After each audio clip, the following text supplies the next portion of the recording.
I found some really good sampelot, tapos unlimited pa. By the way, eto yung tawag namin sa binignit or ginataang halo-halo. Meron din itong super thick and smooth na nilupak, mga paborito nating kakanin tulad ng kutsinta, palitaw, Filipino-style pancakes, pati mga tukneneng, lumpia, Shanghai at siomai, tapos sasabayan mo ng maanghang na suka, fishball and kikiam with manong sauce, arroz caldo, tapos ikaw ang bahalang maglagay kung gaano karaming kalamansi at bawang, pansit, turon, mais con yelo with overflowing milk, at iba pa nating mga paboritong Filipino merienda, lahat unlimited. Dito yan sa Weekend Merienda Buffet ng Salt Restaurant, located sa Widows Hotel in Clarkfield, Pampanga, available every Friday and Saturday from 3 p.m. to 5 p.m. Ito yung araw na kababalik lang ni na Mama from Boracay, tapos ako rin, kababalik ko lang from my flight, so wala pa kaming energyng magluto. I would say very simple and straightforward lang yung setup nila dito, walang masyadong gimmick, kaya hindi ko rin ine-expect na makakakita ako dito ng ganito kasarap na sampelot.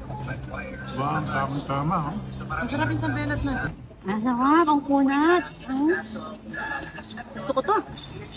Tama lang yung sweetness, maraming gata, at hindi lasang harina. After nyan, syempre diretso tayo sa forever cravings natin na lumpiang gulay with spiced vinegar. Okay din yung arroz caldo, very traditional na lutong bahay yung pagkakatimpla. Meron din sila ng sandwich section at nag-request si Mama ng merong ham, cheese, and vegetables. Meron din silang tuna salad, egg salad, or kung mas gusto mo yung matamis, pwede ring blueberry. Sa drinks naman, merong buko juice at sagot gulaman. Tapos eto, pinanood ko kung paano nila ginagawa yung mga Filipino-style pancakes. Ang nakakatuwa dito sa concept nila you get all the comforts of dining inside a hotel, pero na-enjoy mo yung experience and yung flavors ng mga paborito nating street food and merienda. Iba't iba rin yung menu nila every weekend, so pag nagpunta kayo, pwedeng may mga matitikman kayo na hindi namin na-try sa araw na to. For dessert, nagpagawa ko ng mais con yelo at ang ni-request ko damihan talaga ng gatas. After dessert, nung akala kong tapos na kaming kumain, eto si Mama nagbabalik para kumuha ulit ng lumpiang gulay.